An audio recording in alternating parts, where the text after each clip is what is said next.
Hello friends, welcome to my YouTube channel Dharma's world. Friends, DSC అభ్యర్థులు మాత్రం దీని మీద ఒక రకంగా ఎరగదీశారని చెప్పొచ్చు. డిఎస్సి నియామకాల్లో అవినీతి జరగలేదా అని లోకేష్ నిలదీసినటువంటి డిఎస్సి అభ్యర్థులు 4 ప్రశ్నలకు సమాధానం చెప్పాలని డిమాండ్కు చేయడం జరిగింది. అలాగే బహిరంగ చర్చకు కూడా రావాలని చెప్పేసి వాళ్ళు పిలవడం జరిగిందన్నమాట. డిఎస్సి నియామకాల్లో ఎంతవరకు సత్యలత ఉంది, ఎంతవరకు నిజాయితీగా వీటిని ఫిల్ చేశారు, ఎంతవరకు ఈ ప్రాసెస్ సక్రమంగా జరిగించారు, ఎంతవరకు అభ్యర్థులకు ఎలాంటి నష్టం జరగకుండా చేశారు అని అభ్యర్థులు, మరి డిఎస్సి అభ్యర్థులు, న్యాయ పోరాటం చేస్తున్నటువంటి డిఎస్సి అభ్యర్థులు లోకేష్ నిలదీసిన పరిస్థితి కనిపిస్తూ ఉంది. ఇక్కడ గమనించినట్లయితే బహిరంగ చర్చకు కూడా మీరు ఏ తప్పు చేయకపోతే బహిరంగ చర్చకు రావాలని చెప్పేసి సవాల్ చేసినట్టు తెలుస్తుంది. 4 ప్రశ్నలకు మీరు సమాధానం చెప్పాలని చెప్పేసి లోకేష్ను డిఎస్సి అభ్యర్థులు నిలదీయడం జరిగింది. ఇక డిఎస్సిలో ఎలాంటి అవినీతి జరగలేదని చెప్పగలరా అంటూ దీనిపై న్యాయ పోరాటం చేస్తున్న డిఎస్సి అభ్యర్థులు విద్యాశాఖ మంత్రి లోకేష్ నిలదీశారు.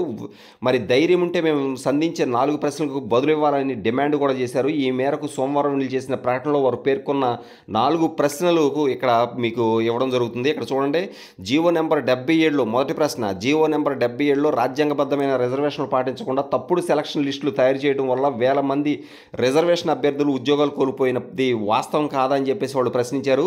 మీ విధానాల వల్ల భవిష్యత్తులో కొన్ని లక్షల మంది అర్హతలు కోల్పోతామన్నారు. ఈ విషయమై గ్రీవెన్స్ కంటే ముందు విద్యాశాఖ కార్యదర్శి కోన శశిధర్, అలాగే commissioner Vijayaramaraju, convener Krishna Reddy media ఎదుట అక్టోబర్ 1 లేదా 2 తేదీలో బహిరంగ చర్చకు రావాలని చెప్పేసి పిలిపివ్వడం జరిగింది. ఈ బహిరంగ చర్చలో మీ తప్పులు నిరూపిస్తాం, బహిరంగ చర్చకు రాకపోతే మీరు తప్పు చేసినట్లుగానే భావిస్తాం, అవినీతికి పాల్పడినట్లు భావించాల్సి వస్తుందని చెప్పేసి కరాఖండిగా అభ్యర్థులు చెప్పారు. ఇంకొకటి, సెలక్షన్ లిస్టు వచ్చిన వెంటనే కట్ ఆఫ్ మార్కులు పెడతారు, కానీ మీ అధికారులు కట్ ఆఫ్ మార్కులు ఇంతవరకు ఎందుకు పెట్టలేదు, అసలు కట్ ఆఫ్ మార్కులు పెట్టడానికి ఎందుకు భయపడుతున్నారు, నిజంగా అవినీతి జరగకపోతే ముందు మీ అధికారులతో కట్ ఆఫ్ మార్కులు డిఎస్సి వెబ్సైట్లో పెట్టించి మీ సత్యలత నిరూపించుకోండి అని రెండో ప్రశ్న సంధించారు.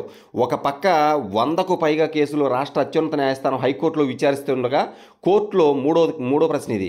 ఒక పక్క 100కు పైగా కేసులను రాష్ట్ర అత్యున్నత న్యాయస్థానం హైకోర్టులో విచారిస్తుండగా కోర్టులో ఉన్న కేసులను గ్రీవెన్స్కు పంపడం కరెక్టేనా, ఇది మీకు సబవేనా, ఈ కేసులను కోర్టులోని పరిశీలించుకోవాలి, అందుకోసం వెంటనే గ్రీవెన్స్ను రద్దు చేయండి అని చెప్పేసి అడిగారు.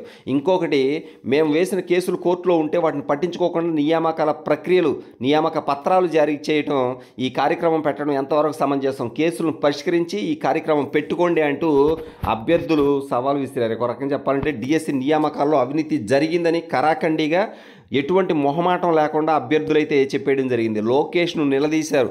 ఒక రకంగా ఈ 4 ప్రశ్నలు సమాధానం చెప్పాలని డిమాండ్